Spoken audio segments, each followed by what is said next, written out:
Good afternoon and welcome to our virtual Q&A with our fabulous CEO, Kelly Olay. My name is Charity Taylor and I'm the Development and Stewardship Manager here at United Way of the Columbia-Willamette. And we are so grateful that you took some time out of your schedule today to be here with us. Essentially, you're just going to get to know a bit more about the organization and Kelly, and we are so excited to get started. Before that, just want to let you know that, of course, you can always ask questions. Please put them in the chat at any time. So with that, we'll go ahead and get started with our first question. Great. Kelly, tell us a little bit about who you are, what your story is, and how it led you to your current role as CEO of United Way. Well, that's a long story. So I think I'm a clinical social worker and started my career actually at the Child Psychiatry Clinic at Stanford, working with the birth to 5 population, and eventually developed a clinical specialty in working with kids who had been sexually abused. And so really got to know the trauma field before it even was a field, and just was really taken aback by the situations kids were placed in. And I had kids of my own and found like it was really hard to juggle doing that work and then going home and feeling like I had anything left to give to my kids. And so I went more into the advocacy work around the issue of child sexual abuse, and that's pretty much woven through my career. And so after I had kids of my own, I started working I worked for 11 years for the Catholic Church, advocating again in the sexual abuse space. As you might know, the Catholic Church has had a little bit of controvery and scandal around sexual abuse, and so I worked to try to bring about change. And then after a period of time, I felt like it would be more effective for me to be in an organization outside of the church. And so I worked as an executive director at YMCA and loved the Y, continue to love the Y. They had just such a focus on youth development, healthy living, social responsibility. And so all the areas kind of came together there. And as I say, I loved my work there and really developed my nonprofit skills. Was asked to take on a sinking ship and turned it around, and did some fun fundraising and fundraising, and eventually was recruited into a position working for a birth to 5 organization. So I kind of returned to my roots of working with early children's issues, and found myself really entrenched in the trauma work. And for me, that has been my passion, really looking at what causes trauma. And I think a lot of people would think it's an individual incident in somebody's life, but we have systemic trauma. We have institutional trauma in things like the racial injustice. And, I read a fascinating book recently that talked about how trauma lives in our bodies. And so trauma in this country goes back to colonialism and to the first, entry in the 1500s of that dynamic of colonialism. And I think when we look at intergenerational trauma and systemic trauma, it really drove me to really continue my education in that field and my work in the field as well. And so I've done a lot of training around trauma-informed systems and a lot of advocacy around systems that can change and reduce and eliminate trauma. So that led me here to United Way. I actually was interested in relocating to Portland because I have a son and daughter-in-law here and wanted to be close to them. And I saw the United Way posting, and United Way really has focused on early learning over the last couple of decades, and is directly addressing the issue of racial equity and in a variety of ways. And so this job was just super exciting to me. And I'm so glad the hiring committee agreed that it was a perfect fit, because I interviewed and thought this is exactly where I belong. So I've been here about 8 months, and it's I just feel like there's so much that can and will be done through United Way of the Columbia-Willamette. So, I really like when you talk about, just racial equity and how it's so central to not only your work historically, but also to the work that United Way does. And so that kind of leads me into my next question of, racial equity is at the center of everything that we do here and from our areas of impact and beyond. So can you talk a bit more about why racial equity is so important? Sure. I think there's no denying that there are racial inequities in our society and racial injustice. And if anyone would like to discuss that further, I'd be happy to have a conversation about that, because I think what we know to be true is that people are treated differently, and that we all carry these biases that we may not even be aware of. And so I've seen throughout my career, both on the kind of individual one-on-one interactions, people are treated differently based on the color of their skin, their age, their country of origin. And so we know that there are both the institutionalized and systemic issues in our country, but we also know that they're continuing. It's not a history, it's a current reality. And I saw that raising my own kids and listening to the struggles of moms who, are the moms of Black boys and, of Latino boys, and saying, like, our kids are treated differently. And you look at the incidence of poverty and you see that it's influenced by generations of systemic inequities that are based in race. And so, I think the United Way, as a worldwide organization, I think 15 years ago said we can't do our work without considering racial equity. We can't do our work without centering everything we do around looking at the injustices that pervade our society. So I look at it from like a therapist standpoint, holistically within, where we know that trauma resides within the body. And so I look at the child who lives under the umbrella of poverty, and I think, I know that their life trajectory is going to be different because of that. There's, trauma is responsible for over 60% of chronic health conditions. It's responsible for huge increase in suicidality and suicidal ideation. We know that high school graduation rates are related to poverty and opportunity. And we see the inequities in opportunity gaps, achievement gaps. And so I think we can't do our work here without putting that right out on the table. So you're right. That's so important, that race, shouldn't be a predictor on whether a child has access to, preschool education or affordable housing for families. And so just really putting that at the center really does help uplift our entire community. So and a lot of people often say, you shouldn't be able to predict a child's outcome by the zip code they were born into.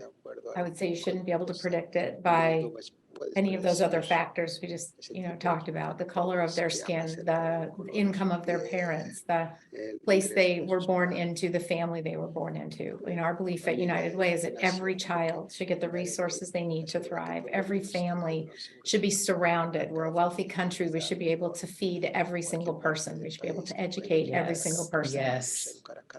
So absolutely. Absolutely. Well, just to get a bit into our work, to transition a bit, what are some exciting projects and initiatives that we have going on at United Way that you're just very excited about?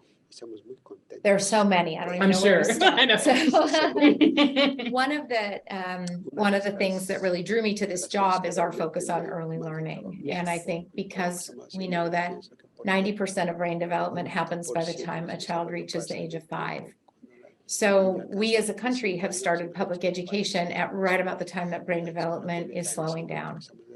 That's really backwards to me. We should be investing heavily in the birth to 5 population, addressing things like, predictors of trauma. We should be, there's a lot of research that shows there are huge word gaps in low-income families and middle and upper middle class families in the number of words kids hear. Right. There are a variety of reasons for that. Some, for a low-income family, it might take 3 jobs just to pay the rent. And so there might be a lack of access time for parents and kids to spend together. There's also the reality that they don't have access to as many books. There are statistics, and I shouldn't get started, but there's like 1 book for every 30 low-income families and 300 books in the average middle-class family home. And so, we really want to work to change that. And I think our focus on early learning isn't just about teaching kids the ABCs and how to count. It's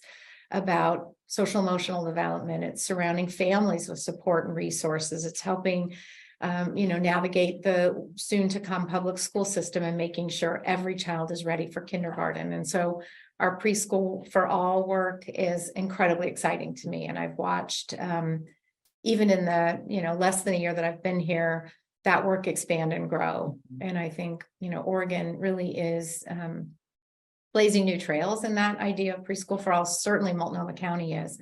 When I worked in California in this same field, we looked to Multnomah County as one of our sort of pilot projects that we wanted to emulate because of that commitment to making sure every child had the chance to go to preschool. We have a variety of other initiatives that we're working on. Certainly, our housing work is critical. We work to ensure that that people can stay in their homes. So, legal defense in eviction situations is one of our priority areas. But, we know that it's a lot harder for a family to become housed again after they've lost their housing. Yes. And so keeping them in their homes is critically important.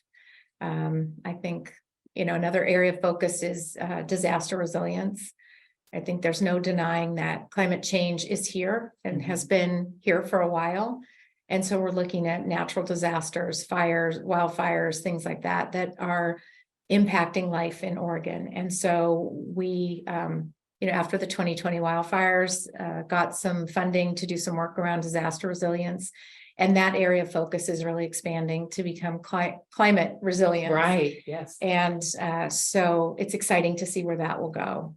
We have recently been part of a United Way research project to look at data across the country. And there's this it's not new, but it's sort of new to our United Way, looking at the ALICE data. And ALICE stands for Asset Limited Income Constrained Employed. I have to always look at my. You're on top of that. I'm glad you didn't look to me. I would have like, I don't know.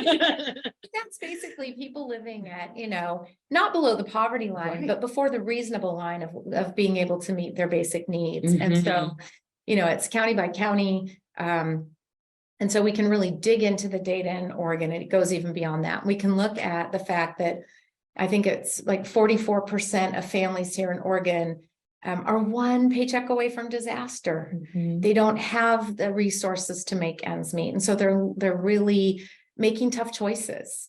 Do I feed my kids or do I buy diapers? Do I, pay for childcare? What are the things, or pay my rent? And so with 44% of the population, we have some work to do to really make sure that from lobbying to advocacy work to, funding partners and doing the direct service work they're doing, there's a lot of opportunity to bring about change for those families who are really having a hard time just making ends meet. So it's exciting new data, which really drives the work we do. And it will weave through everything in the way we look at everything over the next decade. So, yeah, what I really like about what you said is that there's a through line through all of our areas of impact. Of course, we have our kids, we have to have that access to early learning, but then it's hard to learn if there's housing instability, right? So by keeping, adults housed or if they're hungry.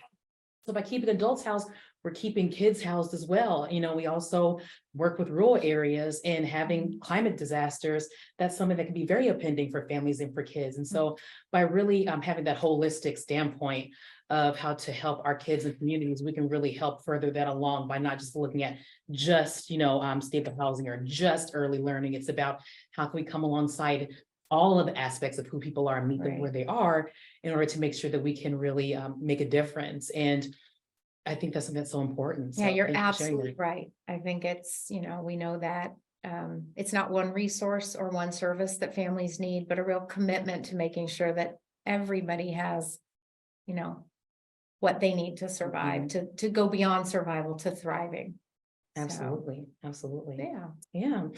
And so, were you going to say something else? I was going to say we have one other program that's super exciting every day, and that's our Hands-on Greater Portland program. So I know there's studies that show that people really love to give back and feel connected when they volunteer and want meaningful organizations to engage with so that they can make a positive change in their own communities. And so our Hands-on Greater Portland program is just amazing at offering people in the community those opportunities. So whether you love to be outdoors and love gardening, or you want to do something around early literacy, or you want to help teenagers, we have projects every week available on our Hands on Greater Portland website that will allow people to get engaged in meaningful community service. And I love the fact that there are opportunities for families with kids to get engaged.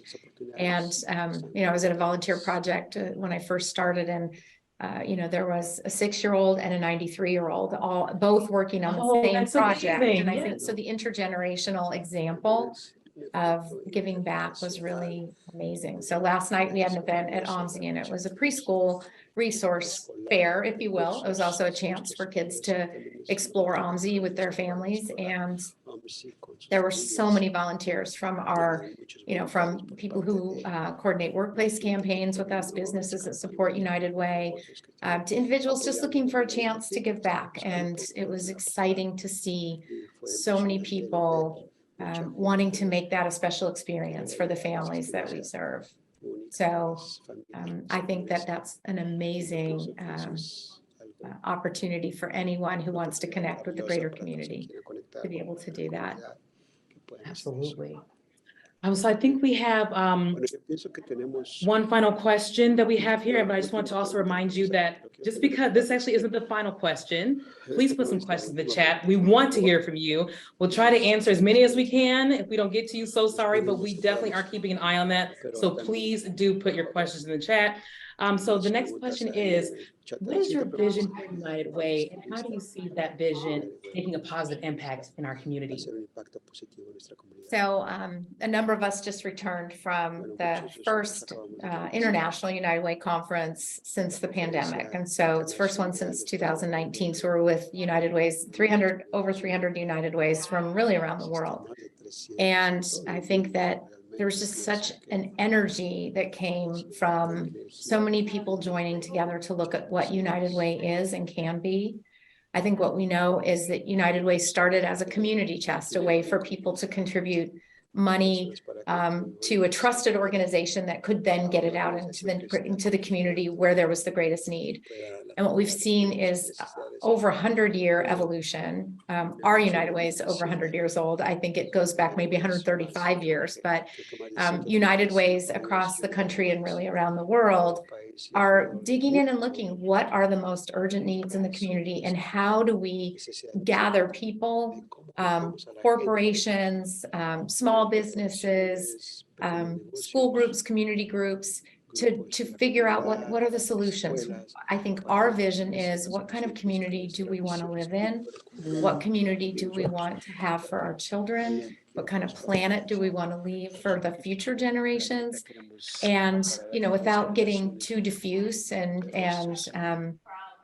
making our goals too lofty, we want to really partner with others in the community to figure out how to solve some of the most pressing community issues. So my vision is United Way is the convener. In some cases, we're the funder. In other cases, we're the funded. We seek fundraising dollars so that we can get them to the places that will be most impactful in the community. I ask myself every day, what kind of world do I want for my children? I have 2 small grandchildren who live here in Portland. And so every day when I get up, I come to work thinking of the world I want for them. I want them to be treated fairly. I want their friends to be thriving. I want them to grow up in a community where we care about each other. I think one of the biggest challenges facing our nation is the division that's been stoked by politicians and the media. And really, we all want the same thing. We want healthy water, clean air, quick responses in times of disaster, kids who feel safe and can get a good education, parents who feel surrounded and resourced. And, I think I would think it would be hard to find people who want something much different than that.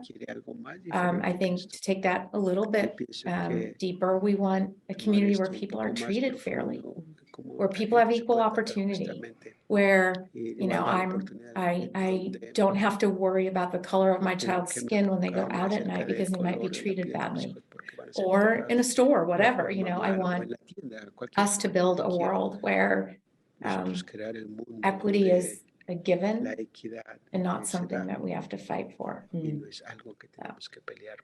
Wow, I have nothing to add to that. That was amazing. All right. So do we have like any upcoming events that are happening? I know that's a question that we have. So any like exciting upcoming events that are going on? Like I said, every week we have exciting events with our Hands on Greater Portland program. So I think that some of the planning that we're doing is we have a community impact week coming up in October, which we're already planning for. Actually, I say already, we've been planning for since last community impact week. So that's in October. There are opportunities to for nonprofits to put forth projects they want help with, for our corporate partners to sponsor those that community impact week, and for individuals to start thinking about what they might want to help with to make our world better. So we're also planning a recognition event for all of our amazing donors. We have a couple of those coming up. One that's kind of smaller, more intimate, and then we're planning to have a big celebration to thank all the volunteers who help with Community Impact Week, because we have hundreds of volunteers who help. So a lot of events coming up. That's really exciting. I love that. I mean, I think it's so important, obviously just to, support and also to appreciate, because we do have a lot of donors. We do have, a lot of volunteers who make the work that we do possible, especially with our funded partners. Yeah. I know that's how I actually first found out about United Way, was actually through Hands on Greater Portland and volunteering with my mentee, and she absolutely loved it. I was like, oh my gosh, this is United Way. This is amazing. So, and I guess my guess is that you met somebody there who said, Charity, you would make such a great employee at United. Come work with us. Exactly. I was drawn in. For all the reasons that you were, truly. And so it's been such a good experience. I'm not going anywhere. So yeah. Any other questions from the audience? Let me just see here. I'm on my chat. Let's see. Oh, yes. Okay. So we do have one last question. So how is United Way funded? How do we generate the money to make the impact we do? Oh, that's a complicated question. So I think historically, like I said, United Way started as sort of a community chest, and the vision of one woman. We kept hearing at the conference we attended, which is amazing. The fact that one person could inspire such an amazing movement over 100 plus years. We rely on a variety of sources of funding. So we are always fundraising, because every dollar that we get, we're able to deploy into the community to really make changes and to make life better. We love our corporate partners. We go out into various businesses, and we have some who have supported us probably for our full 100 years of existence. We have others who are just jumping on board now. So we go out and meet with employees, tell them our story, and they can give through their payroll deduction. We have other incredibly generous individuals who give to United Way. Our board members are always hustling for our fundraising, as is our staff. People like you, whose job it is to go out and make friends for us. And then, some of our money is spent on our own programs, on infrastructure, obviously to keep our organization strong. And other money is funded out into the community through our various community partners. So as an example, we received foundation funding from government, and also funding from individuals to really drive our disaster resilience work. And part of that is convening the group of people who work in that area, and part of that is granting out funds for the work that individual culturally specific organizations are doing to prepare communities of color for disaster. So a variety of ways we get funding and give funding. But we do rely on the generosity of the community, both in their time through Hands on Greater Portland, and their treasure through giving directly to United Way. And I love that we've been a trusted partner in the community for decades and decades, and hope that will continue long into the future. Absolutely. And I really do think that, it is really all about community. That's where we get, the information about what the needs are. It's from the community. It's making sure that we have a pulse on that, and then relying on the community to really support the work that we do. And so that's what it really ultimately all comes back to in the end. So, And we believe that no one organization can do it Right. themselves. And so we don't strive to be that organization solving every problem. But I think what's different about United Way than any other nonprofit I've worked for is the number of partners and the way we enlist partners, and the way partners just come forward. So we have our corporate partners who provide opportunities for fundraising and for payroll giving. And we have partners in the community who are doing the grassroots work. We have partners in, the connections our board members help us make and our other volunteers help us make. So it really feels like this organization is kind of a mobilizer and not a Lone Ranger. So I like that. yeah. I like that. I could have ended it better myself, that it really does take all of us. So I think that's actually all the time that we have for today, but I just want to thank you so much for making us a part of your day. Thank you for coming out and listening to us. We hope that you continue to watch what we do and to support us. And I will be remiss if I did not mention that we are actually in the midst of our spring campaign fundraiser. And thanks to our board, any donation that is received now through the end of June will actually have an additional $100 donated on top of that. And if you donate between now and 20 minutes from now, our generous board has decided to increase that to $200. So go ahead, if you can, give. Any amount truly counts. As Kelly has said, we are a community and we are all in this together. So go ahead and visit unitedway-pdx.org for more information and to support. We thank you so much for your time and support. Thank you.